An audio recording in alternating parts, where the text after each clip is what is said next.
ಓಂ ಶ್ರೀ ಗುರುಭ್ಯೋ ನಮಃ. ಶ್ರೀ ಶಿವಂ ಗುರೂಜಿಯವರ ಪಾದಗಳಿಗೆ ನಮಸ್ಕಾರಗಳನ್ನು ಮಾಡುತ್ತಾ ಇವತ್ತಿನ ವಿಚಾರವಾದಂತಹ ಗೋಚಾರದ ರಾಹುಕೇತುಗಳ ಪರಿಣಾಮಗಳ ಬಗ್ಗೆ ಮಾತನಾಡುತ್ತಿದ್ದೇನೆ. ಈ ಗೋಚಾರದ ರಾಹುಕೇತುಗಳು ನಮಗೆ ಸಮಸ್ಯೆಯನ್ನು ನೀಡುತ್ತವೆ, ಹಾಗೆ ಪರಿಹಾರವನ್ನು ಕೂಡ ನೀಡುತ್ತವೆ.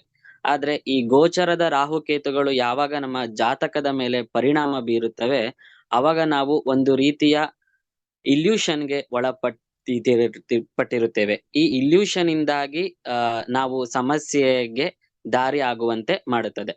ಹಾಗಾಗಿ ಈ ಗೋಚಾರ ಯಾವಾಗ ನಮಗೆ ಪರಿಣಾಮವನ್ನ ಬೀರುತ್ತದೆ, ಆ ಸಮಯದಲ್ಲಿ ನಾವು ಸ್ವಲ್ಪ ಜಾಗೃತಿಯಾಗಿದ್ದು ಅಲ್ಲಿ ನೀಡುವಂತಹ ಪ್ರಚೋದನೆಗಳಿಗೆ ಪ್ರತಿಕ್ರಿಯೆಗಳನ್ನ ಕೊಡದೆ ನಾವು ಸ್ವಲ್ಪ ಎಚ್ಚರಿಕೆಯಿಂದ ಇದ್ದರೆ ಈ ಪರಿಣಾಮಗಳಿಂದ ನಾವು ತಪ್ಪಿಸಿಕೊಳ್ಳಬಹುದು. ಅದೇ ರೀತಿಯಾಗಿ ಇಲ್ಲಿ ಒಂದು ಜಾತಕವನ್ನ ನೋಡೋಣ. 2012ರಿಂದ 2024ವರೆಗೆ ಈ ಜಾತಕರಿಗೆ ರಾಹುಕೇತುಗಳಿಂದಾಗಿ ಏನೇನು ಸಮಸ್ಯೆ ಉಂಟಾಗಿದೆ, ಅವರಿಗೆ ಹಣಕಾಸಿನ ಸಮಸ್ಯೆ ಆಗಿರ್ಬೋದು, ಎಲ್ಲಿ ಯಾವ ವರ್ಷದಲ್ಲಿ ತುಂಬಾ ಇಂಪ್ಯಾಕ್ಟ್ ಆಗಿದ್ದಾರೆ ಅನ್ನೋದನ್ನ ತಿಳ್ಕೊಳ್ಳೋಣ. 2012ರಲ್ಲಿ ರಾಹು ಗ್ರಹರು ವೃಶ್ಚಿಕ ರಾಶಿಯಲ್ಲಿ ಇರ್ತಾರೆ. ಆಗ ಈ ಜಾತಕರಿಗೆ ಚಂದ್ರಗ್ರಹರ ಸಂಯೋಗ ಆಗಿರುತ್ತೆ. ಸೊ ಜಾತಕದ ಚಂದ್ರನಿಗೆ ರಾಹು ಗ್ರಹ ಗೋಚರದ ರಾಹು ಗ್ರಹರ ಸಂಯೋಗ ಆಗಿರೋದ್ರಿಂದಾಗಿ ಇವರು ಆ ವರ್ಷ ಒಂದು ರೀತಿಯಲ್ಲ ಭ್ರಮೆಗೆ ಒಳಪಟ್ಟಿರ್ತಾರೆ. ಅವರ ಮನಸ್ಥಿತಿ ತುಂಬಾ ಇಲ್ಯೂಷನ್ಗೆ ಇರುತ್ತೆ. ಅದೇ ವರ್ಷ ಕೇತು ಗ್ರಹರು ವೃಷಭ ರಾಶಿಯಲ್ಲಿ ಇರ್ತಾರೆ. ಜಾತಕದ ಕೇತುವಿಗೆ ಜಾತಕದ ಶನಿ ಗ್ರಹರಿಗೆ ಸಂಯೋಗವನ್ನ ಹೊಂದಿರುತ್ತಾರೆ. ಅವರು ಇವರು ವರ್ಕಿಂಗ್ ಎಂಪ್ಲಾಯಿ ಆಗಿರ್ತಾರೆ. ಫಸ್ಟ್ ಬಿಗಿನಿಂಗ್ ಅಲ್ಲಿ ಆ ವರ್ಷ ಅವರಿಗೆ ವೃತ್ತಿಯಲ್ಲಿ ಸಮಸ್ಯೆ ಉಂಟು ಆಗುತ್ತೆ. ನೆಕ್ಸ್ಟ್ 2013ರಲ್ಲಿ ಗೋಚಾರದ ಕೇತುವಿಗೆ ಜಾತಕದ ಗುರು ಗ್ರಹರ ಸಂಯೋಗ ಆಗುತ್ತೆ. ಆಗ ಅವ್ರು ಏನ್ ವರ್ಕ್ ಮಾಡ್ತಿದ್ರು ಅಲ್ಲಿ ಅವರಿಗೆ ಸರಿಯಾದ ಸ್ಯಾಲ್ರಿಗಳು ಬರ್ದಲೆ ಇನ್ಕಮ್ ಬ್ಲಾಕ್ ಆಗಿ ಅವರು ಆ ಕೆಲಸವನ್ನ ಬಿಡೋ ಅಂತ ಪರಿಸ್ಥಿತಿ ಬರುತ್ತೆ. ಅವರು ಕೆಲಸವನ್ನ ಬಿಟ್ಬಿಟ್ಟು ಒಂದು ವ್ಯಾಪಾರವನ್ನ ಶುರು ಮಾಡ್ಬೇಕು ಅನ್ನೋ ಮೈಂಡ್ ಸೆಟ್ ಅಲ್ಲಿ ಇರ್ತಾರೆ. ಹಾಗಾಗಿ ಅವರೊಂದು ಈ ಜಮೀನನ್ನೆಲ್ಲ ಸೇಲ್ ಮಾಡೋ ಅಂತ ಒಂದು ಅವ್ರ ದೊಡ್ಡಪ್ಪರ ಜೊತೆ ಪಾರ್ಟ್ನರ್ಶಿಪ್ ಆಗಿ ಅವರು ಜಾಬ್ ನ ಚೇಂಜ್ ಮಾಡಕ್ ಹೋಗ್ತಾರೆ. ನೆಕ್ಸ್ಟ್ 2014ರಲ್ಲಿ ಗೋಚಾರದ ರಾಹುವಿಗೆ ಜಾತಕರ ಶನಿ ಗ್ರಹರ ಸಂಯೋಗ ಆಗಿರುತ್ತೆ. ಆ ಟೈಮಲ್ಲಿ ಅವ್ರು ಏನು ಒಂದು ವ್ಯಾಪಾರ ಅಂತ ಒಂದು ಶುರು ಮಾಡಿದ್ರು ಅಲ್ಲಿಗೆ ಅವರಿಗೆ ಸರಿಯಾದ ಕೋಪರೇಷನ್ ಗಳು ಸಿಕ್ಕಿರಲ್ಲ. ಹಾಗಾಗಿ ಅವರು ಯಾವ ಒಂದು ಈ ಜಮೀನಿನ ಸೇಲಿಗೆ ಅಂತ ಮಾರ್ಕೆಟಿಂಗ್ ಮಾಡಕ್ ಹೋಗ್ತಾರೆ, ಅಲ್ಲಿ ಅವರು ತುಂಬಾ ಪ್ರಾಬ್ಲಮ್ಗಳನ್ನ ಫೇಸ್ ಮಾಡ್ತಾರೆ. ಅವರಿಗೆ ಅಲ್ಲಿ ಬರುವಂತ ವಿಚಾರಗಳನ್ನ ಫೇಸ್ ಮಾಡಕ್ಕೆ ಆಗಿರೋದಿಲ್ಲ. 2016ರಲ್ಲಿ ಗೋಚಾರದ ರಾಹು ಗ್ರಹರು ಸಿಂಹ ರಾಶಿಯಲ್ಲಿ ಇರ್ತಾರೆ. ಆಗ ಜಾತಕದ ಗುರು ಗ್ರಹರಿಗೆ ಸಂಯೋಗ ಆಗುತ್ತೆ. ಹಾಗಾಗಿ ಆ ವರ್ಷ ಅವರು ತುಂಬಾ ಫಿನಾನ್ಸ್ ಪ್ರಾಬ್ಲಮ್ ನ ಎದುರಿಸ್ತಾರೆ. ಇದೇ ವರ್ಷ ಅವ್ರಿಗೆ ಮೋಸನು ಕೂಡ ಆಗುತ್ತೆ. ಅದು ಹೇಗೆ ಅಂದ್ರೆ ಅವರ ಮನೆಯಲ್ಲಿ ಸ್ವಲ್ಪ ಹಳೆ ಕಾಲದ ಚಿನ್ನಗಳನ್ನ ಇಟ್ಕೊಂಡಿರ್ತಾರೆ.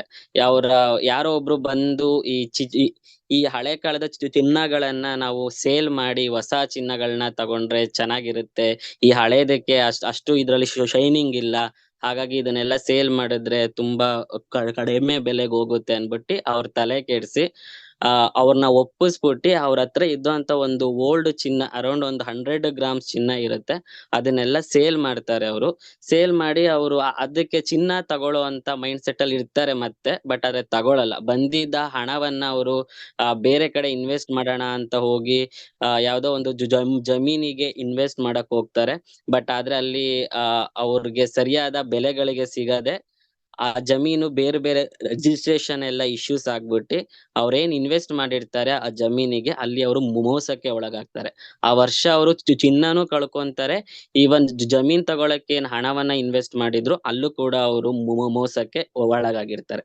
ನೆಕ್ಸ್ಟ್ 2019ರಲ್ಲಿ ಅವರಿಗೆ ಮತ್ತೆ ಗೋಚರದ ಕೇತುವಿಗೆ ಜಾತಕದ ಗುರು ಗ್ರಹರ ಸಂಯೋಗ ಆಗಿರುತ್ತೆ. ಈ ಸಮಯದಲ್ಲೂ ಕೂಡ ಅವರು ಈಗೇನು ಜಮೀನುದು ಒಂದು ಅವಾಗ ಪ್ರಾಬ್ಲಮ್ ಆಗಿತ್ತು, ಅದು ಅವ್ರಿಗೆ ಕೇಸಲ್ಲಿ ಓಡ್ತಾ ಇರುತ್ತೆ.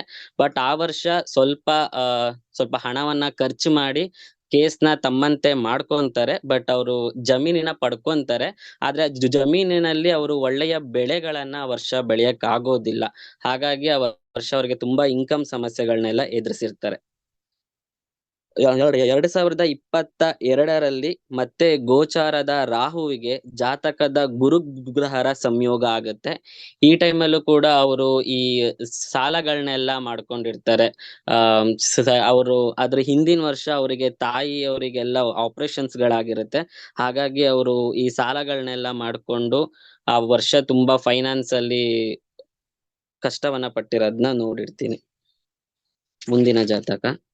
ಈ ಜಾತಕರಿಗೆ 2012ರಲ್ಲಿ ಗೋಚಾರದ ಕೇತುವಿಗೆ ಜಾತಕದ ಗುರುಗ್ರಹರು ಹಾಗೂ ಶನಿ ಗ್ರಹರು, ಶುಕ್ರ ಗ್ರಹರು, ಚಂದ್ರ ಗ್ರಹರ ಸಂಯೋಗ ಆಗುತ್ತೆ. ಈ ವರ್ಷದಲ್ಲಿ ಅವರ ತಾಯಿಗೆ ಅನಾರೋಗ್ಯ ಉಂಟಾಗಿರುತ್ತೆ. ಹಾಗಾಗಿ ಅವರ ತಾಯಿಯ ಒಂದು ಆರೋಗ್ಯದ ಸಮಸ್ಯೆಗಳಿಂದಾಗಿ ಹಣಕಾಸಿನ ಸಮಸ್ಯೆಗಳನ್ನ ತುಂಬಾ ಎದುರಿಸಿರ್ತಾರೆ. ಅದೇ ವರ್ಷ ಅವರಿಗೆ ಗೋಚರದ ರಾಹುವಿಗೆ ಜಾತಕದ ಬುಧ ಮತ್ತೆ ಸೂರ್ಯ ಗ್ರಹರು ಹಾಗೂ ಕುಜ ಗ್ರಹರ ಸಂಯೋಗ ಆಗಿರುತ್ತೆ. ಹಾಗಾಗಿ ಅವರ ಸಂಬಂಧಿಕರುಗಳಾಗ್ಲಿ ಯಾವುದೇ ಒಂದು ಸಪೋರ್ಟ್ ಅವರಿಗೆ ಸಿಕ್ಕಿರೋದ್ರಿಲ್ಲ ಬೇರೆ ಕಡೆಯಿಂದಾಗಿ.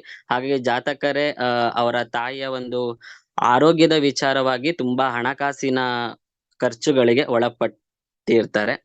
ಇನ್ನ 2014ರಲ್ಲಿ ಗೋಚಾರದ ರಾಹುವಿಗೆ ಜಾತಕದ ಗುರುಗ್ರಹರು, ಚಂದ್ರಗ್ರಹರು ಹಾಗೂ ಶನಿ ಗ್ರಹರು, ಶುಕ್ರ ಗ್ರಹರ ಸಂಯೋಗ ಆಗತ್ತೆ.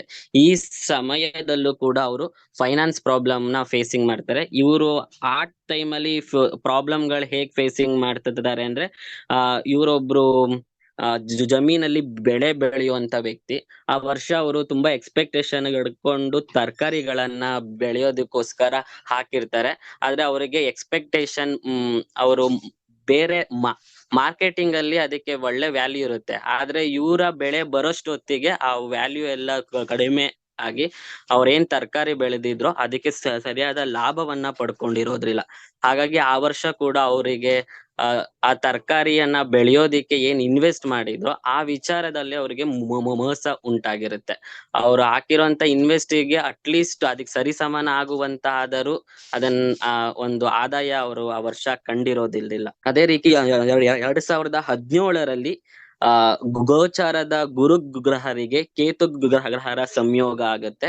ಈ ಸಮಯದಲ್ಲೂ ಕೂಡ ಅವರು ಕೆಲವೊಂದಿಷ್ಟು ಸಾಲಗಳನ್ನ ಮಾಡ್ಕೊಂಡಿರ್ತಾರೆ ಹಾಗೂ ಒಂದಿಷ್ಟು ಜನಕ್ಕೆ ದುಡ್ಡು ಬೇರೆ ಕೊಟ್ಟಿರ್ತಾರೆ. ಅವ್ರು ಆ ವರ್ಷದಲ್ಲಿ ಬರುತ್ತೆ ಅಂತಂದು. ಬಿಕಾಸ್ ಅವ್ರ ಏನ್ ತರಕಾರಿ ಬೆಳೆದಿದ್ರು ಅದಕ್ಕೂ ಮುಂಚೆ ಈ ಸಾಲವಾಗಿ ಫಸ್ಟ್ ಕೊಟ್ಟು ಅವ್ರ ಆಮೇಲೆ ಅದನ್ನ ಅವರು ಮಾರ್ಕೆಟ್ ಅಲ್ಲೆಲ್ಲ ಸೇಲ್ ಮಾಡಿ ಇವ್ರಿಗೆ ಹಣ ತಗೊಬಂದ್ ಕೊಡ್ಬೇಕಾಗತ್ತೆ. ಈ ತರ ಒಂದು ಡೀಲಿಂಗ್ ಮಾಡ್ಕೊಂಡಿರ್ತಾರೆ. ಆದ್ರೆ ಅವರು ಯಾರಿಗೆ ಫಸ್ಟ್ ತರಕಾರಿಗಳನ್ನ ಕೊಟ್ಟು ಆಮೇಲೆ ಹಣವನ್ನ ಎಕ್ಸ್ಪೆಕ್ಟ್ ಮಾಡಿರ್ತಾರೋ ಅವ್ರ ಸಕಾಲಕ್ಕೆ ಅವ್ರ ಕಡೆಯಿಂದ ಹಣ ಅವರಿಗೆ ಬಂದಿರೋದಿಲ್ಲ. ಆ ವರ್ಷ ಕೂಡ ಅವರು ತುಂಬಾ ಇನ್ಕಮ್ ಬ್ಲಾಕ್ ಆಗಿ ಅದ್ರಿಂದ ಅವರು ಸಾಲಗಳೆಲ್ಲ ಮಾಡ್ಕೊಂಡಿರ್ತಾರೆ ಬೇರೆ ಕಡೆ ಬ್ಯಾಲೆನ್ಸಿಂಗ್ ಮಾಡಕ್ಕೋಸ್ಕರ. 2026ರಲ್ಲಿ ಗೋಚಾರದ ಗುರುವಿಗೆ ರಾಹು ಗ್ರಹದ ಸಂಯೋಗ ಆಗಿರುತ್ತೆ.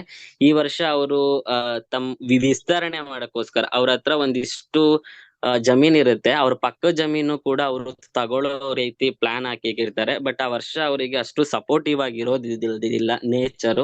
ಆದ್ರೂ ಕೂಡ ಪಕ್ಕ ಜಮೀನನ್ನ ಕೊಂಡ್ಕೊಳಕ್ಕೋಸ್ಕರ ಬ್ಯಾಂಕ್ ಅಲ್ಲಿ ಇಲ್ಲಿ ಬಡ್ಡಿಗೆಲ್ಲ ಸಾಲ ತಗೊಂಡಿರ್ತಾರೆ. ಅದು ಅವರಿಗೆ ಆ ವರ್ಷ ತುಂಬಾ ಹೊರೆ ಆಗುತ್ತೆ. ಇನ್ನು 2023ರಲ್ಲಿ ಗೋಚಾರದ ಕೇತುವಿಗೆ ಜಾತಕದ ಗುರು ಗ್ರಹರ ಸಂಯೋಗ ಆಗಿರುತ್ತೆ.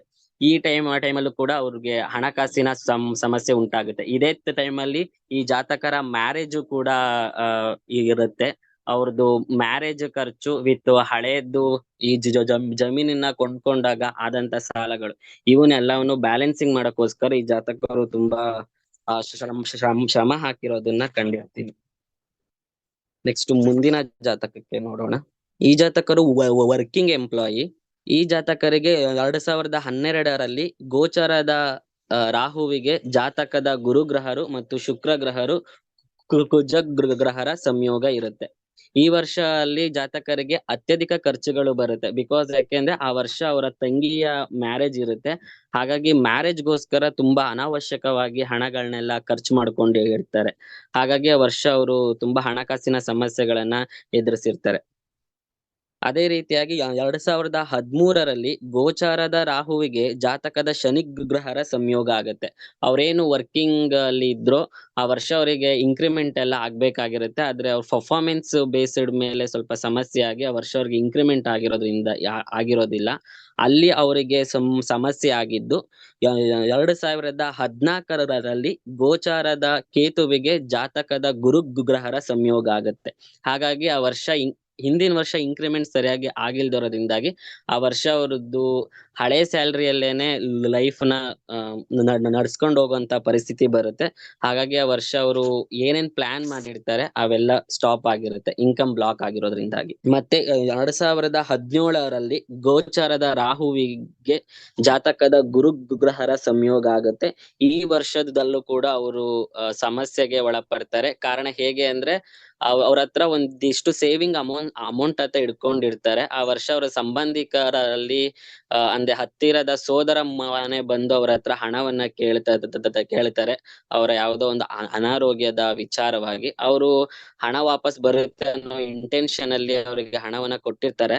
ಆದ್ರೆ ಅದ ಹಣ ಇದುವರೆಗೂ ಕೂಡ ಅವರಿಗೆ ವಾಪಸ್ ಬಂದಿರೋದ್ರಿಲ್ಲ. 2020ರಲ್ಲಿ ಗೋಚಾರದ ಕೇತುವಿಗೆ ಜಾತಕದ ಗುರು ಗ್ರಹರು, ಶುಕ್ರ ಗ್ರಹರು ಹಾಗೂ ಕುಜ ಗ್ರಹರ ಸಂಯೋಗ ಆಗತ್ತೆ. ಈ ವರ್ಷ ಅವರು ತಮ್ಮ ಸಂಬಂಧಿಕರಗಳ ಜೊತೆ ಮನಸ್ತಾಪಗಳಿಗೆ ಉಂಟಾಗಿ ಆ ತುಂಬಾ ಹಣಕಾಸಿನ ಸಮಸ್ಯೆ ಉಂಟಾಗುತ್ತೆ. ಯಾಕೆಂದ್ರೆ ಅವರಿಗೆ ಕೊಟ್ಟಿರುವಂತ ಹಣ ಯಾವುದು ಹಿಂತಿರುಗೋದ್ರಿಲ್ಲ. ಹಾಗಾಗಿ ಇವರು ಸ್ಯಾಲ್ರಿ ಓರಿಯೆಂಟೆಡ್ ಆಗಿರೋದ್ರಿಂದಾಗಿ ಆ ಅವ್ರು ಅದನ್ನೇ ಒಂದು ಎಕ್ಸ್ಪೆಕ್ಟೇಷನ್ ಆಗಿ ಇಟ್ಕೊಂಡಿರ್ತಾರೆ. ಬಟ್ ಆದ್ರೆ ಅದು ಅವರು ಸಕಾಲಕ್ಕೆ ಹಣ ಬರ್ದಲೆ ಅವರಿಗೆ ಆ ವರ್ಷನೂ ಕೂಡ ತುಂಬಾ ಸಮಸ್ಯೆ ಉಂಟಾಗಿರುತ್ತೆ. 2023ರಲ್ಲಿ ಗೋಚಾರದ ರಾಹುವಿಗೆ ಜಾತಕದ ಗುರು ಗ್ರಹರು ಹಾಗೂ ಶುಕ್ರ ಗ್ರಹರು ಹಾಗೂ ಕುಜ ಗ್ರಹರ ಸಂಯೋಗ ಉಂಟಾಗುತ್ತೆ. ಈ ವರ್ಷದಲ್ಲೂ ಕೂಡ ಜಾತಕರು ಅನಾವಶ್ಯಕ ಖರ್ಚುಗಳಿಗೆ ಒಳಗಾಗ್ತಾರೆ. ಕಾರಣ ಅವರು ಇದೇ ವರ್ಷ ಅಲ್ಲಿ ಫ್ಯಾಮಿಲಿ ಟ್ರಿಪ್ಗಳನ್ನೆಲ್ಲ ಏರ್ಪಡಿಸ್ಕೊಂಡಿರ್ತಾರೆ. ಆದ್ರೆ ಅವರು ಬಜೆಟ್ ಏನ್ ಪ್ಲಾನ್ ಹಾಕೊಂಡಿರ್ತಾರೆ ಆ ಬಜೆಟ್ ನ ಮೀರಿ ಅಲ್ಲಿ ಅವರು ಖರ್ಚುಗಳೆಲ್ಲ ಆಗಿರುತ್ತೆ. ಸೊ ಹೀಗಾಗಿ ಪ್ರತಿ 4 ವರ್ಷಕ್ಕೊಮ್ಮೆ ಈ ಗೋಚರದ ರಾಹು ಮತ್ತು ಕೇತುಗಳು ಜಾತಕದ ಗುರು ಗ್ರಹರನ್ನ ಸಂಪರ್ಕ ಹೊಂದಾಗ ನಮಗೆ ಯಾವೆಲ್ಲ ರೀತಿಯಾಗಿ ಹಣಕಾಸಿನ ಸಮಸ್ಯೆ ಉಂಟಾಗುತ್ತದೆ ಅಂತ ಮೊದಲೇ ನಾವು ಅದನ್ನ ಅರ್ಥ ಮಾಡ್ಕೊಂಡು ನಾವು ಆ ವರ್ಷದಲ್ಲಿ ತುಂಬಾ ಪ್ಲಾನ್ಡ್ ಆಗಿ ಇದ್ದು ಯಾವುದೇ ಹೊಸ ಕಮಿಟ್ಮೆಂಟ್ ಗಳನ್ನ ಮಾಡ್ಕೊಳ್ಳದೆ, ಯಾವುದೇ ಹೊಸ ಖರ್ಚುಗಳಿಗೆ ಒಳಪಡದೆ ತುಂಬಾ ನಾವು ಪ್ಲಾನ್ಡ್ ಆಗಿ ನಾವು ಇದ್ರೆ ಆ ವರ್ಷದಲ್ಲಿ ಆಗುವಂತಹ ಸಮಸ್ಯೆಗಳಿಂದ ನಾವು ಪಾರಾಗಬಹುದು.